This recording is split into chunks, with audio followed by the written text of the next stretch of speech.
Sony's not going to E3, and Edge isn't on the Xbox.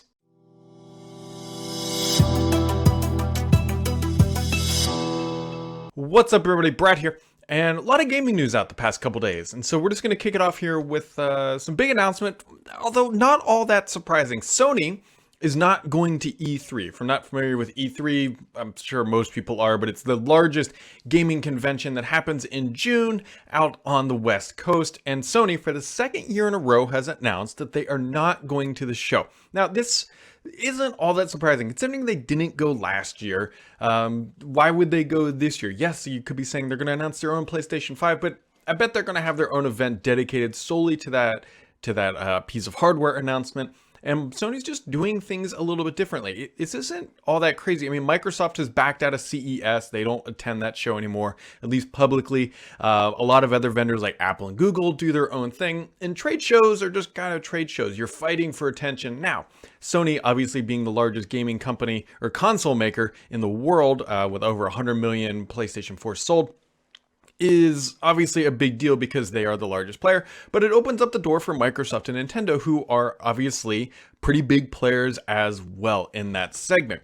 Is this a big deal? I don't think so. I think this is just more normal kind of cadence for Sony. It's not like Sony won't be there either. Companies will announce games that will be running on the PlayStation platform, and Sony's just going to go do its own thing. And they said they're going to be at hundreds of consumer events around the world, and that they are just trying to shy away from the conference. And I suspect this might just be it for good, that they won't be showing up like they had in previous years.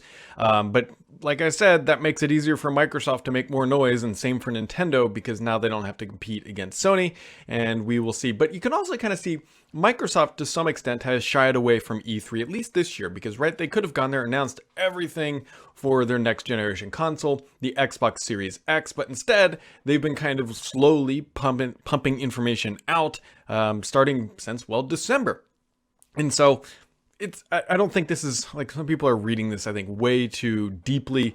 Obviously, it is what it is, and Sony is going to go do their own thing. Other gaming news, the Epic Store announced that they have 100 million users. That's a lot of people, and obviously that's been driven a lot by Fortnite. And so they are just riding that coattail all the way to the cash cow, if you will. And they actually announced a new ninja skin is coming to Fortnite, if that is your cup of tea. Other things happening. So today is a big day in the Microsoft world, because they are releasing the shipping stable, going to everybody version of Edge. Now, I know it's a little bit confusing because there's Edge, which is the old version of Edge, and now we have this new version of Edge, and the new version of Edge is based on the Chromium engine. Think of it as basically Chrome, but without the stuff on Google on the back end. So basically Microsoft took away the Google stuff, implemented their own, and when you're trying to decide which browser to use, because they should have the exact same rendering characteristics on any web page, it's really who do you trust your data with, or who do you want it to be with Google or with Microsoft. Of course, there's always Firefox, Brave, Opera, and many other solid choices out there. But one of the interesting things about this, Microsoft is getting rid of their old legacy Edge.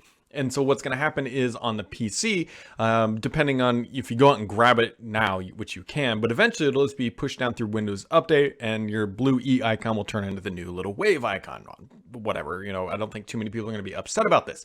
But when I was talking with Microsoft about it, I said, hey, you haven't mentioned one platform that actually has Edge on it, which is the Xbox. People use Edge, the browser, on the Xbox. I don't know how many people use it every single day, but I mean, I've used it before. And so I asked Microsoft, is the Xbox getting the new version of Edge? And they have no comment, which means that it's not happening probably anytime soon. I'm sure that they'll eventually do that, because why would they support that old legacy browser on their Xbox, but not on anywhere else for that matter? I suspect what honestly is the case here is that the browser on the Xbox just really doesn't get updated. It's just pretty static, and it is what it is. And so they're not going to tinker with screwing around with it. It wouldn't surprise me if the next generation Xbox ships with the new version of Edge included. But for now, Microsoft isn't saying when that is going to happen. So there you go. How can I forget this one? The other thing too that came out this past week was Xbox said, hey, there's not going to be any next gen, or let's just say Series X exclusives when the game launches.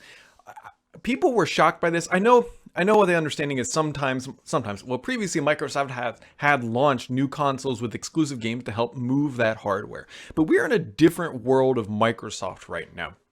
than we were at any point. Phil Spencer has done an interesting and good job, in my opinion, of transitioning the brand. And right now, Microsoft, and I've said this before in this podcast or show or whatever you want to call this thing, is that Microsoft is more interested in selling games than they are on hardware. That is what they want to do. They want to be selling games.